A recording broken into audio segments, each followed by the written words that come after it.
Bonjour à tous et bienvenue à cette conférence dédiée aux enjeux de maîtrise énergétique et décarbonation, le duo gagnant de la logistique. Cette conférence est animée par le groupe Solstice qui est représenté ici par ses différentes filiales, toutes orientées vers la transition énergétique. Pour ma part, je suis Irina Kodosova, je suis une des associées du groupe Solstice et présidente de la filiale Mobilize Power Solutions, experte en infrastructure de recharge pour les véhicules électriques, légers, utilitaires et poids lourds. Louis ou France? France Jonathan, pour Ping Stratégie. Nous sommes la filiale conseil spécialisée en transition, énergie et climat. Et je suis sa directrice exécutive. Louis?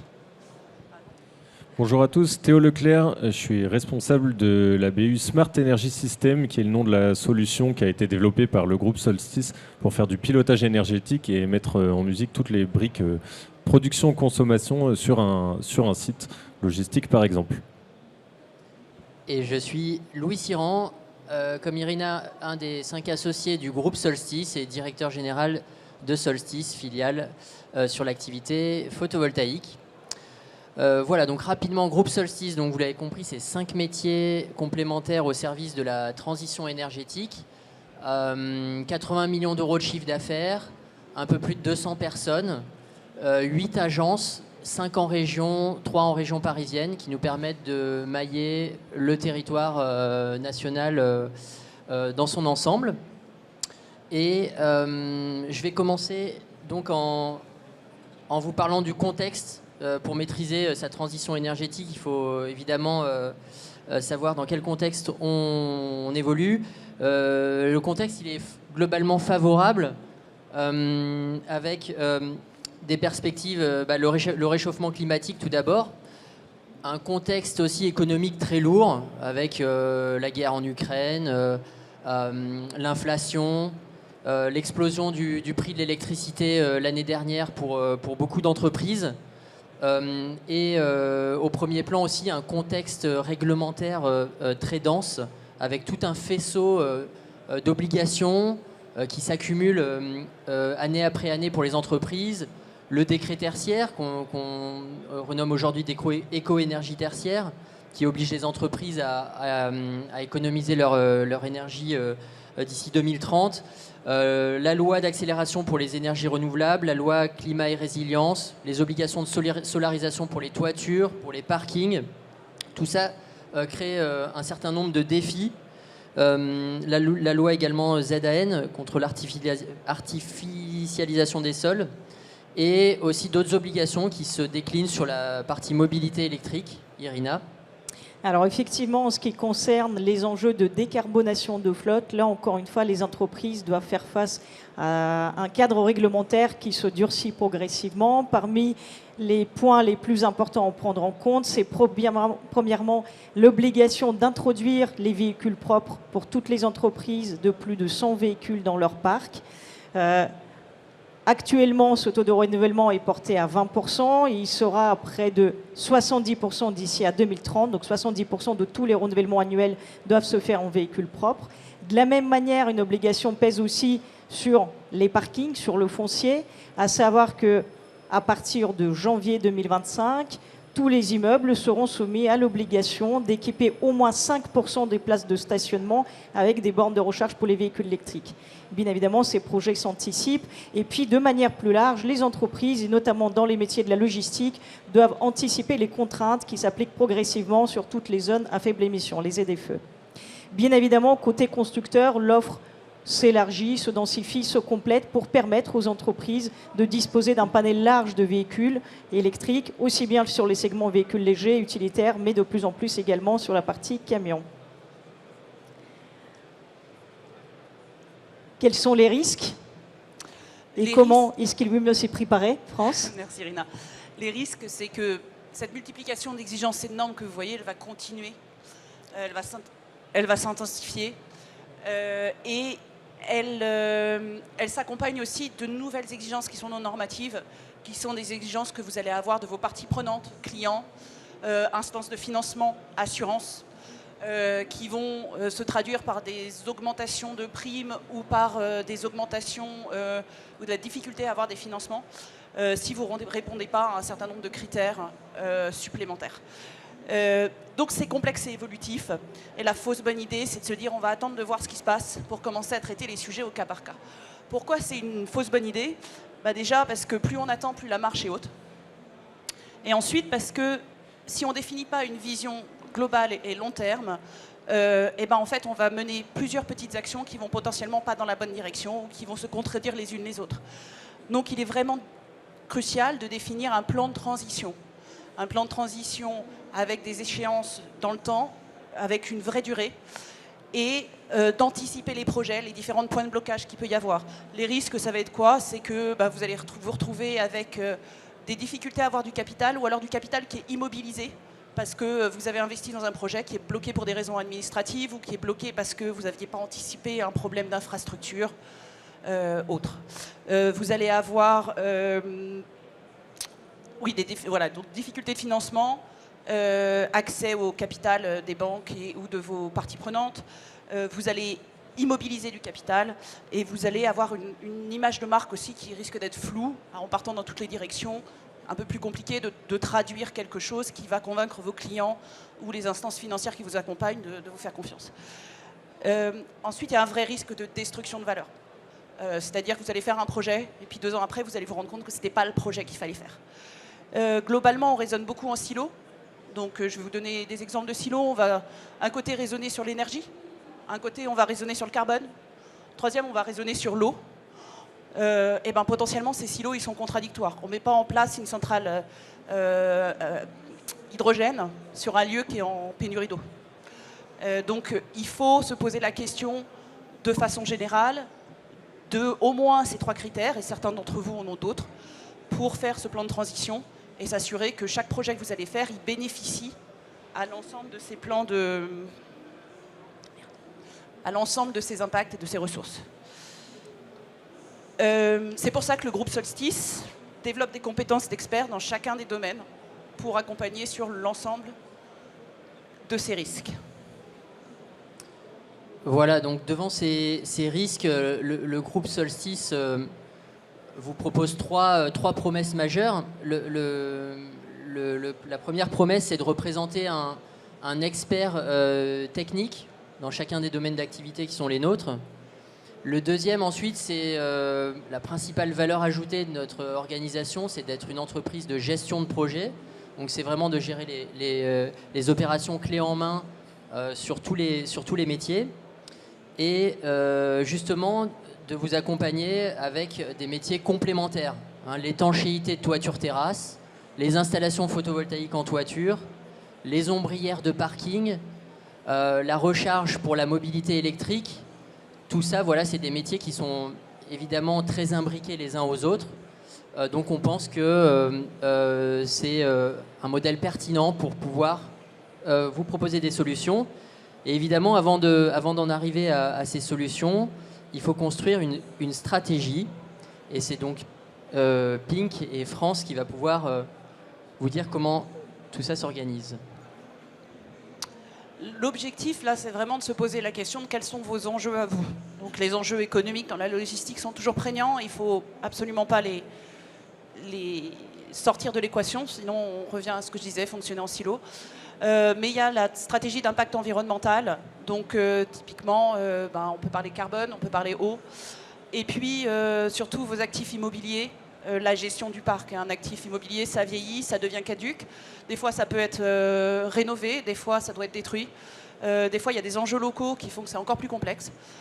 Donc, c'est vraiment se poser la question de, sur un portefeuille d'actifs, quelle est l'action appropriée sur chacun des actifs et comment est-ce que le portefeuille en soi maximise sa valeur.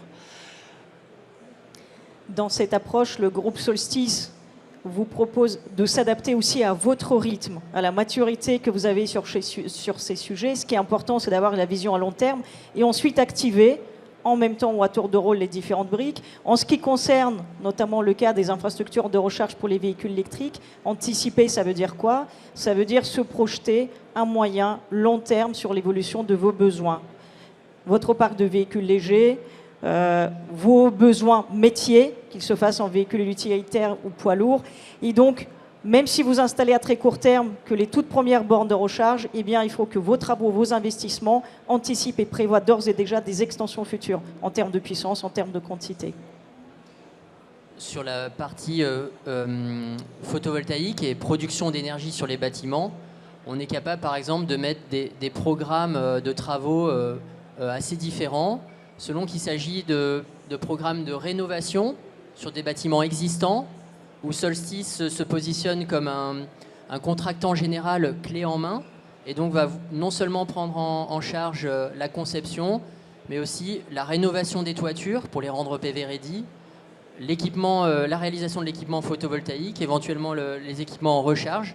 Puis sur des programmes neufs, on est aussi capable de nous insérer dans une chaîne de valeur où il y a un projet tout corps d'État et où Solstice va représenter la brique corps d'État technique sur les installations photovoltaïques. Voilà, et ça se traduit aussi sur la partie pilotage de l'énergie.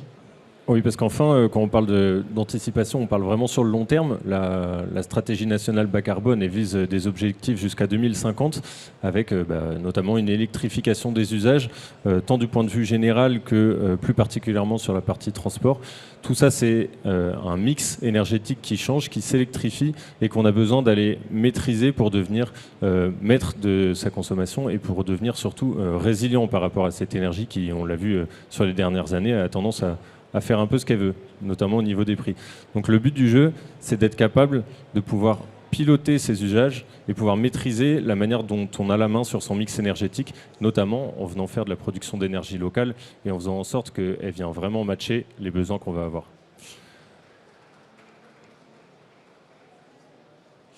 Donc tout ça, ça fait aussi partie de la stratégie qui va nous permettre, quand on raisonne sur l'échelle d'un site, de venir favoriser l'acceptabilité de son projet, qu'on soit notamment sur des projets existants ou alors sur des projets neufs.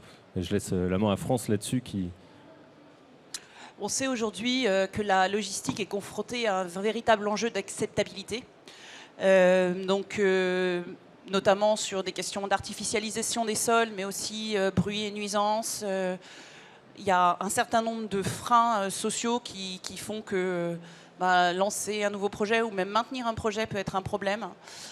Pour le neuf, il y a un enjeu autour des permis de construire et montrer patte blanche sur l'ensemble des enjeux environnementaux et sociaux. C'est la seule façon d'obtenir une acceptation du projet. Il y a clairement une guerre du foncier qui vous pousse vers des logiques de réflexion autour de l'artificialisation des sols, comment limiter cette empreinte, comment préserver la biodiversité sur vos sites, comment limiter les impacts pour le voisinage. Il y a des opportunités en face de ça, donc c'est la construction de bâtiments bas carbone, c'est ou bas énergie et bas énergie.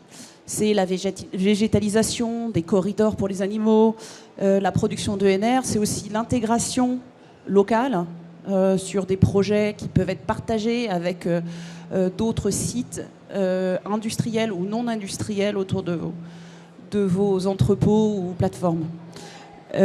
Pour la rénovation, il y a l'enjeu du décret tertiaire, éco-énergie tertiaire dont a parlé Louis, qui est à 40% pour 2030, mais qui monte jusqu'à 60% en 2050. Et là, clairement, il faut aller chercher de l'autoconsommation et de la sobriété dans les usages. Donc la rénovation est nécessaire et l'équipement en ENR aussi. Vous avez souvent des contraintes de bilan carbone qui vont en plus être de plus en plus demandées pour la CSRD. Et vous avez potentiellement aussi des demandes d'ACV sur vos services, analyse du cycle de vie ou éco-conception. C'est-à-dire les clients qui commencent à vous demander, d'accord, mais quand j'ai une palette chez vous pendant 3 mois, j'émets combien de carbone ? Ou j'émets combien de déchets, ou voilà, quand j'ai un service de picking, comment sont traités mes déchets. Voilà. Il y a aussi le sujet du cycle de l'eau qui commence à être prégnant dans toute la France, et donc il y a des zones qui sont déjà en tension là-dessus, où on va vous demander à minima de faire de la réinfiltration au sol, mais on peut aussi vous demander vous donner des opportunités de faire de la récupération d'eau pluviale ou d'autres d'autres opportunités qui peuvent vous permettre, par exemple, de purifier l'eau pour des gens qui seraient autour de vous en la récupérant. C'est là que je vous dis que cette réflexion en silo, elle est mortifère, parce que si on traite chaque sujet séparément, on en arrive à détruire de la valeur, en fait. Voilà, l'acceptabilité des projets, c'est aussi un enjeu fort côté photovoltaïque. Voilà, puisque il y a donc des réglementations comme l'obligation de solarisation de tous les bâtiments non résidentiels de plus de 500 mètres carrés, aujourd'hui à 30% et puis progressivement à 50% en 2028, qui incite les entreprises à envisager la notion de PV ready, c'est-à-dire de bâtiments prêts à être solarisés, donc aussi bien sur l'existant que sur les bâtiments neufs. Ça introduit tout un tas de démarches, et notamment des règles à respecter par rapport aux enjeux assurantiels. Les compagnies d'assurance ont de plus en plus des exigences pour assurer les immeubles qui vont être équipés de panneaux photovoltaïques. Donc on doit étudier en amont, par exemple au niveau structurel, la capacité des bâtiments existants à accepter une charge supplémentaire, et sur les bâtiments neufs aussi à dimensionner au plus près les charpentes et les toitures pour pouvoir accueillir des installations photovoltaïques sans surcoût. Le piège, ça peut souvent consister à penser qu'on fait des bâtiments PV ready et puis qu'on s'arrête là. Attention, il y a des enjeux souvent notamment de conformité réglementaire, qui se jouent à la réception et à l'achèvement de l'immeuble. Donc, le plus on anticipe son projet photovoltaïque, son modèle économique associé aussi, avec un investissement ou une location de toiture, le mieux on se prémunit contre d'éventuelles difficultés en cours d'opération. Donc ça, c'est très important. Et puis sur l'acceptabilité des projets, il y a aussi évidemment les parkings, qui sont des zones déjà anthropisées, des îlots de chaleur, et qui représentent un vecteur aussi de foncier important pour produire de l'énergie renouvelable, décentralisée, au plus près des consommations. C'est aussi quelque chose que l'État souhaite mettre en œuvre, et qu'aujourd'hui, il y a beaucoup d'acteurs, notamment dans la logistique, qui s'approprient. Et donc, sur tous ces défis qui sont un peu nouveaux, Solstice a une approche très pragmatique, avec des solutions sur étagère pour les clients qui veulent déployer des solutions, cocher la case, trouver des solutions simples à mettre en œuvre. On a aussi des solutions sur mesure, avec des projets architecturaux qui conviennent à des acteurs qui sont davantage structurés, qui ont une vraie ambition de valoriser leur patrimoine à travers ces projets photovoltaïques. Tout ça, ça permet effectivement de rendre les sujets plus acceptables. Voilà, sur la partie mobilité électrique, Irina. Alors pour compléter, effectivement, encore une fois, dans cette vision et cette approche assez globale, les enjeux liés à l'acceptabilité des projets de décarbonation des flottes, et sachant qu'on se place dans une trajectoire de décarbonation complète des transports d'ici à 2050, c'est assez parlant, notamment quand on prend l'exemple de l'électrification des camions et des poids lourds. Lorsque ces camions doivent desservir notamment les centres-villes, l'enjeu de diminution, de réduction de pollution sonore est crucial. Ça présente aussi d'ailleurs un enjeu plutôt de compétitivité et d'ailleurs d'impact sur le métier historique de ces acteurs, puisque le fait de rouler un véhicule propre et donc silencieux permet aussi dans certains cas d'élargir par exemple des plages horaires selon lesquelles les dessertes de certaines zones peuvent être réalisées. Bien sûr, quand il se pose la question pour des entreprises sur le métier de logistique de passer l'électrique, le premier frein qui peut être identifié, c'est celui du coût du camion lui-même, mais aussi de l'infrastructure qui est associée. Notre approche chez Mobilize Power Solutions, c'est d'avoir une vision globale, vraiment raisonnée en coût global de possession, en TCO, de manière à ce que le dernier kilomètre et de manière générale le prix moyen au kilomètre parcouru en camion électrique soit le plus optimisé possible. Donc en particulier lorsqu'il est question des zones de faible émission, des enjeux réglementaires qui s'appliquent aux entreprises, faire les bons choix en termes de véhicules à acquérir, mais aussi d'infrastructures de recharge adaptées, permet d'optimiser ces coûts d'investissement et donc le coût global de possession de ces véhicules. Bien évidemment, ces choix-là doivent se baser sur une vraie stratégie et surtout l'analyse des besoins métiers. Si je prends un exemple très concret, on accompagne par exemple certains de nos clients sur l'électrification des bennes à ordures ménagères. Eh bien, les cas qu'on rencontre sur certains sites, ces véhicules font plusieurs tournées par jour et stationnent seulement 1 à 2 heures entre les tournées et donc nécessite dans ce cas-là les infrastructures de recharge très puissantes, plus coûteuses aussi, mais le camion pour le coup est rentabilisé puisqu'il va faire des tournées fréquentes. Dans d'autres cas, sur des communes de plus petite taille, le camion Ben va réaliser une seule tournée par jour. Il va ensuite rester stationné 8 à 10 heures consécutives. Et bien dans ce cas-là, les sites peuvent être tout à fait équipés avec des bornes de recharge à plus faible puissance, qui sont d'ailleurs les mêmes que celles qu'on installerait pour les véhicules légers. Donc encore une fois, dans chacun des cas, l'investissement global est optimisé. Et puis, si on élargit effectivement cette vision au parc global des véhicules, notamment des véhicules légers, eh bien, l'enjeu d'électrification des parkings et surtout l'anticipation de pré-équipement pour les extensions futures est essentiel en mettant toujours l'usager au cœur de ces projets. L'infrastructure de recharge doit s'adapter aux besoins métiers, besoins utilisateurs, visiteurs, clients ou collaborateurs. Et je terminerai effectivement cet exemple-là, bien évidemment en rappelant aussi l'intérêt, dans le cadre de ces projets, à se poser toujours la question de la mutualisation possible, par exemple avec les installations photovoltaïques, dans le cas où on équiperait par exemple des parkings avec des ombrières photovoltaïques sur lesquelles on installerait les bornes de recharge.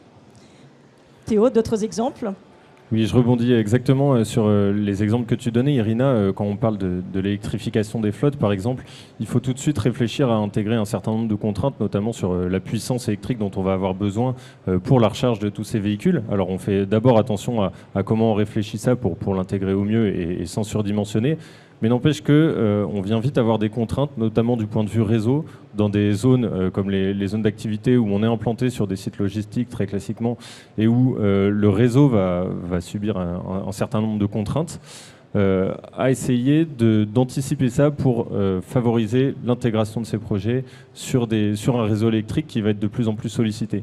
Comment on le fait ça ? Eh ben, c'est en intégrant la brique pilotage à tout ça, puisque quand on ajoute une dizaine, une vingtaine de bornes de recharge de plusieurs dizaines de kilowatts, eh ben on vient potentiellement doubler ses besoins en puissance.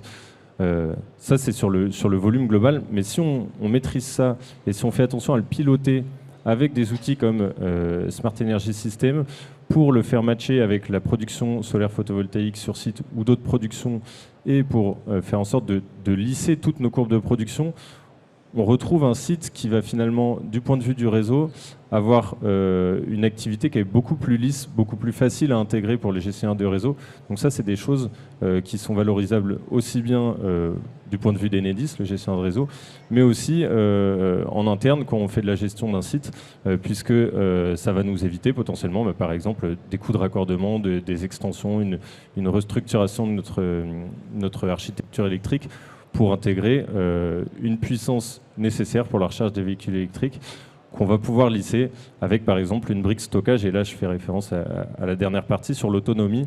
Une des spécificités et des spécialisations qu'on va avoir au groupe Solstice, c'est d'être capable d'intégrer cette notion de flexibilité qu'on vient piloter avec le stockage d'énergie électrique sur des batteries pour pouvoir avoir un peu cet effet tampon qui nous permet de lisser la puissance globale pour pouvoir délivrer tout au long de la journée et de notre activité l'énergie dont on a besoin pour recharger ces véhicules, par exemple.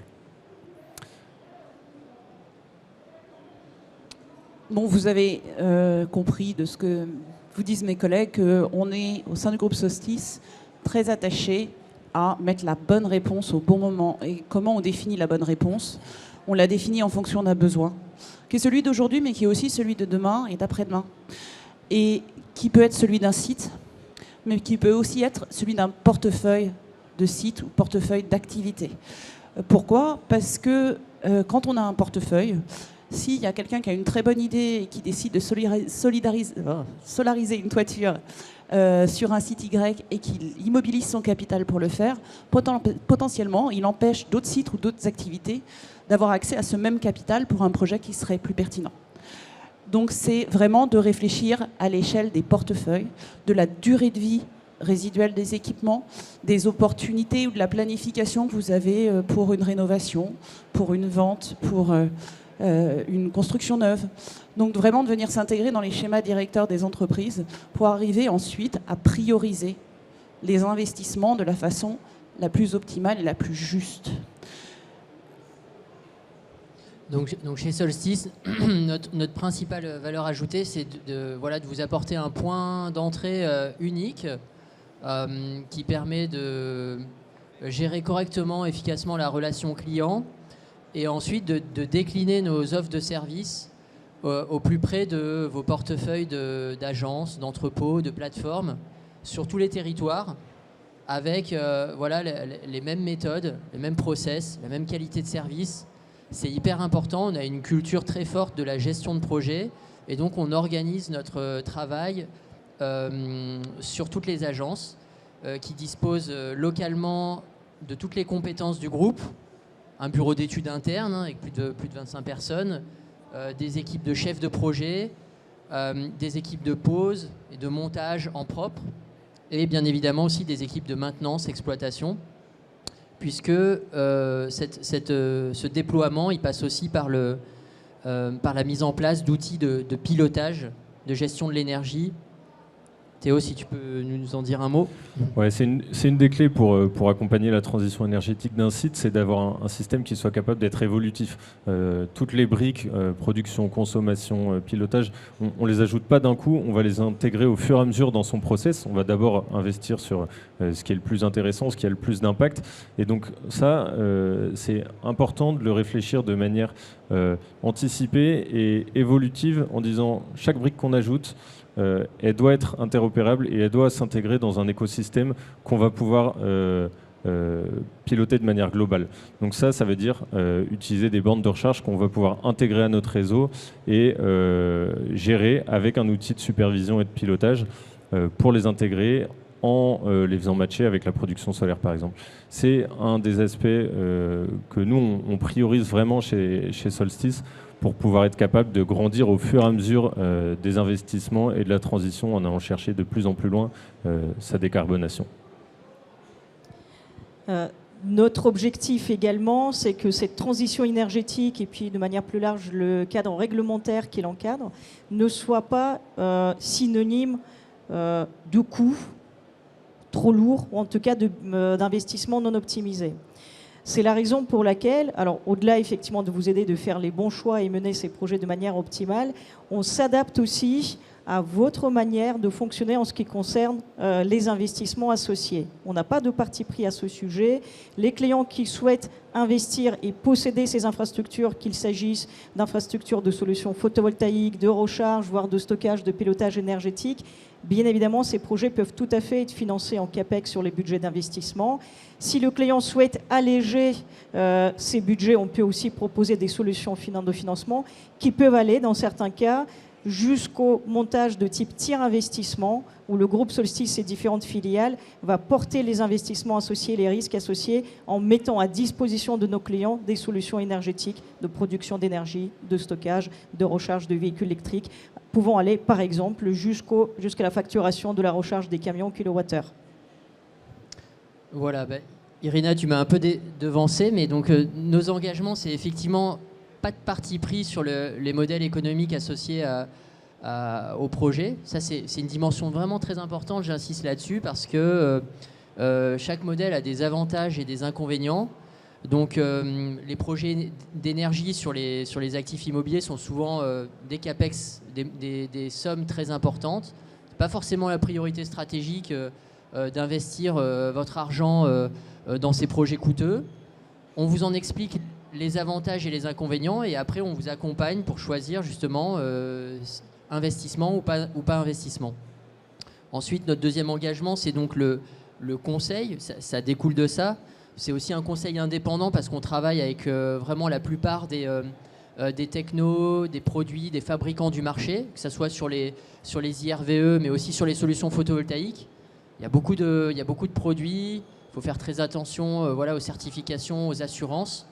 Nous ne sommes mariés avec personne et la prescription, le choix des matériaux fait partie intégrante de la réussite du projet. Voilà, donc on est capable, ça en découle aussi, le troisième engagement, c'est de faire la conception et de vous accompagner à toutes les étapes du projet, soit à partir d'une simple expression de besoin, soit également aussi à partir d'un dossier technique préparé en amont par une assistance à maîtrise d'ouvrage, par exemple. Voilà, le maître mot, c'est la flexibilité. Donc, et après, entretenir ces installations, c'est donc pérenniser ces investissements. Voilà, l'objet de ce message, c'est pas de vous dire que il y a 50 actions à bien penser durant la phase d'exploitation, parce que ces installations sont des installations électriques. Par essence, elles nécessitent peu de maintenance. Néanmoins, cette maintenance est d'autant plus indispensable et il ne faut pas la négliger. Voilà, elle est aussi requise par les assureurs. Donc, visite préventive, nettoyage, supervision dans la phase d'exploitation, c'est des choses qu'il faut aussi anticiper en amont. Voilà, parce qu'on peut négliger le fonctionnement notamment des panneaux photovoltaïques qui ne sont pas sur un chemin critique par rapport au fonctionnement des entrepôts ou des agences. Pour autant, ça peut être des enjeux financiers très importants. Et donc, il y a plusieurs niveaux d'urgence, notamment sur les IRVE, Irina. Effectivement, pour compléter ce que dit Louis, lorsqu'on parle notamment de décarbonation des flottes, il est très important de percevoir les infrastructures de recharge non pas comme un produit, un matériel, mais bien comme un service de recharge. Donc l'utilisateur, l'usager de ces infrastructures doit vraiment être placé au cœur de l'approche. Et donc ça veut dire quoi? Ça veut dire privilégier la mise en place de bornes de recharge connectées, communicantes, qui peuvent être pilotées à distance de manière à apporter un meilleur service aussi à l'utilisateur. Lorsqu'on compare les services que l'on peut proposer entre les installations photovoltaïques et les bornes de recharge, effectivement, dans certains cas, et en particulier lorsqu'on est sur des besoins métiers de recharge des camions, par exemple, c'est essentiel d'intervenir le plus rapidement possible, qu'il s'agisse à distance ou sur site. Et puis autour de ça, on peut imaginer aussi une palette de services complémentaires pour gérer les accès aux bornes, voire dans certains cas, les bornes de recharge peuvent aussi être source de revenus. Si certaines parmi elles sont installées par exemple sur des sites accessibles à des tiers, ça peut être des prestataires externes, des visiteurs, voire vraiment le grand public, et bien dans ce cas-là, la borne peut aussi délivrer un service de recharge sur une base payante, facturée, qui revient ensuite aux propriétaires de ces infrastructures. Globalement, et après, c'est aussi le suivi des bénéfices que vous allez tirer de vos investissements et la planification du reste à faire. C'est-à-dire que le rôle de Ping, c'est de vous accompagner dans la définition de vos objectifs et les plans d'action qui peuvent vous y mener. Mais la vie est faite d'aléas. Et donc, il faut rester agile. Il faut être capable de se dire, en fait, ce projet-là, j'ai trop de points bloquants, je le laisse tomber. Ou au contraire, je double mes efforts parce qu'il est vraiment crucial. Et donc là, notre rôle, c'est de vous accompagner en conseil, en conduite du changement, pour essayer de lever les blocages, ou quand un blocage n'est pas levable, pour trouver un chemin B, pour vous permettre d'aller aussi loin que possible dans votre plan de transition, de mettre en place les indicateurs qui vont bien pour vous permettre de faire des déclarations qui vous sont utiles auprès de vos partenaires institutionnels, et de bien communiquer aussi auprès de vos employés et autres parties prenantes pour donner un sens à ce que vous faites, et un sens environnemental, je veux dire, et notamment développer une image de marque employeur qui peut être intéressante. Merci France. Voilà, et puis pour conclure rapidement, parce que je suppose qu'avec toutes ces notions et tous ces enjeux, on vous a peut-être fait un petit peu peur sur la transition énergétique. Pour résumer, c'est des projets complexes, c'est vrai, en termes de technique, en termes d'investissement, des investissements importants. Ça peut être un petit peu anxiogène, ça fait appel à des compétences très variées. Voilà, la philosophie du groupe Solstice, c'est de vous accompagner à chaque étape, à votre vitesse, avec la consommation de moyens que vous jugez la plus pertinente, et de planifier ensemble le chemin pour y parvenir. Donc simplement pour résumer, rappeler les métiers du groupe, c'est donc avec Pink, le conseil en performance environnementale, la feuille de route, les schémas directeurs, la planification, la conduite du changement, le bilan carbone, le plan d'action. Avec Solstice, donc la conception, la construction, la maintenance et le financement de centrales photovoltaïques sur tout type d'application, toiture, parking, au sol, et même sur les immeubles aussi architecturaux. Et puis chez Smart Energy System, le pilotage de l'énergie, le stockage. Et enfin chez Mobilize Power Solutions, voilà tous les services autour de la mobilité électrique, donc installation de bornes, supervision, gestion de la monétique, etc. Merci pour votre écoute et on est à votre disposition s'il y a des questions éventuellement. Ouais, on se garde un temps de questions. On rappelle que vous pourrez avoir tout le loisir de nous les poser plus longuement ensuite sur le stand R038.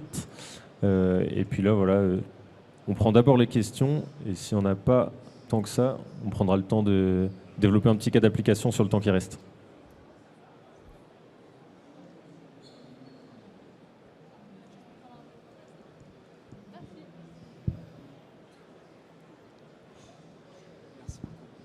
Bonjour, j'aimerais savoir en termes de durée donc de la planification d'études d'impact environnemental jusqu'à la construction en moyenne pour un bâtiment, pour un grand bâtiment, on serait à quel ordre de durée à peu près? Je vais prendre le point. On essaye de s'adapter au calendrier de nos clients. Néanmoins, si on est en responsabilité, que le client voilà, on est capable de mettre en œuvre, par exemple, des projets d'ombrières de parking en un an. Voilà, il ne faut pas sous-estimer. Faut pas sous-estimer les problématiques d'urbanisme, permis de construire, branchement au réseau Enedis. On est contraint par des délais qui s'imposent à nous et qui s'imposent à nos clients. On trouve des solutions. Aujourd'hui, il y a des ambitions très fortes, par exemple, sur la solarisation des parkings. En l'état actuel des choses, il est quasi impossible de parvenir aux objectifs qui sont fixés par la loi. Néanmoins, à notre modeste niveau, chez Solstice, on essaye de trouver des solutions pour un peu déverrouiller les freins liés à ces objets. Je prends l'exemple des parkings parce que voilà, vous savez sans doute qu'une ombrière de parking photovoltaïque, c'est un objet très compliqué à réaliser. Ça nécessite l'intervention d'une vingtaine ou d'une trentaine de corps d'État ou de techniques différentes. Études géotechniques, études des réseaux, fondations, VRD, structures métalliques, électricité, couverture, gestion des eaux pluviales, pilotage de l'énergie, branchement réseau Enedis, etc. etc. Donc c'est très compliqué à mettre en œuvre. On a l'exigence d'avoir un permis de construire encore. Ça peut prendre 3 à 6 mois déjà avant de commencer à réfléchir sur le projet. Jusqu'à présent, il fallait à peu près 18 mois pour faire une ombrière de parking en France dans les conditions actuelles du marché. Notamment parce que les charpentes sont des structures sur mesure qui sont en fonction des zones neige et vent, etc., de tout un tas de critères techniques. Chez Solstice, on a essayé de développer un produit qui convient à 95% du territoire, qui est surdimensionné, standardisé pour pouvoir justement absorber ces contraintes. Et on arrive à réduire le cycle de réalisation à 9 mois, donc à diviser par 2 la durée de déploiement d'une ombrière de parking photovoltaïque. Mais ça reste des projets voilà, qui nécessitent une certaine durée. On ne peut pas faire l'économie de certaines étapes. Mais on essaye de relever ce défi. En toiture, ça peut aller plus vite, parce qu'une simple déclaration préalable de travaux suffit pour faire un projet en toiture. Mais par contre, il y a des contraintes techniques qui sont plus fortes. Les grandes centrales au sol, c'est des projets qui peuvent être encore un peu plus longs. Voilà, entre 6 mois, 1 an, 2 ans, on a des réussites qui nous permettent de déployer des projets assez rapidement à l'échelle de ces investissements. Parce qu'on parle d'investissements de plusieurs centaines de milliers d'euros, millions d'euros. Donc, Alors, il nous reste encore 2 minutes. Y a-t-il d'autres questions dans la salle?